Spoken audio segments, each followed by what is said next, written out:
গণবিবাহ অনুষ্ঠানে ফিরহাদ হাকিম। বৃহস্পতিবার সন্ধ্যায় হাওড়ার দাসনগরে একটি গণবিবাহ অনুষ্ঠানে যোগ দিয়ে উদয়ন গুহকে নিয়ে নির্বাচন কমিশনের সিদ্ধান্তের বিরুদ্ধে মুখ খোলেন রাজ্যের মন্ত্রী ফিরহাদ হাকিম। মন্ত্রী দাবি করে বলেন, নির্বাচন কমিশনও বিজেপির ধামাধরা হয়ে রয়েছে, মানুষ মমতা বন্দ্যোপাধ্যায় তথা তৃণমূলকেই ভোট দেবে।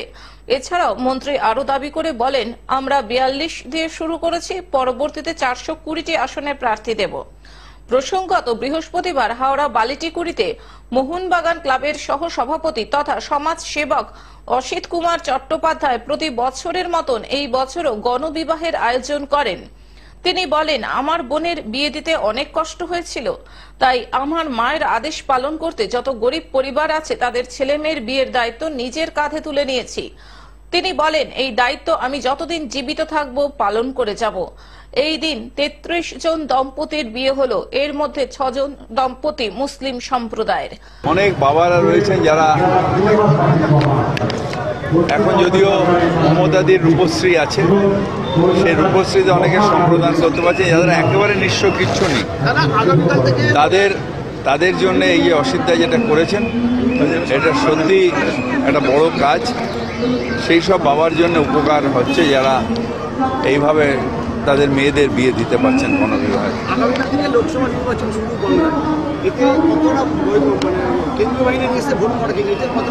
কেন্দ্রীয় বাহিনী আসুক আর ইউএনও ফোর্স আসুক, কিছু যায় আসে না। বাংলার মানুষ মমতা ব্যানার্জিকে ভোট দেবে, তৃণমূলকে ভোট দেবে।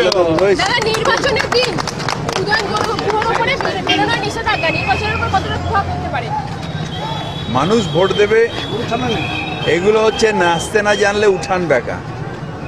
ও জানে যে কেন্দ্রীয় মন্ত্রী হিসেবে কোনো কাজ করেনি, মানুষ ওর পাশে নেই, তাই এইগুলো করে নির্বাচন কমিশনকে ব্যস্ত রাখছে। আর নির্বাচন কমিশনও বিজেপির ধামাধরা, যা বলছে তাই করছে, কিন্তু এতে কিছু যায় আসে না, মানুষ তৃণমূলকেই ভোট দেবে। হাওড়া থেকে অর্পণ সিংহের রিপোর্ট, গ্লোব নিউজ। এখন থেকে গ্লোব টিভি দেখুন আপনার স্মার্টফোনেও। গুগল প্লে স্টোর অথবা অ্যাপল স্টোর থেকে ডাউনলোড করুন গ্লোব টিভি লাইভ অ্যাপ। এছাড়াও জিও টিভি অ্যাপ থেকেও দেখুন গ্লোব টিভি লাইভ।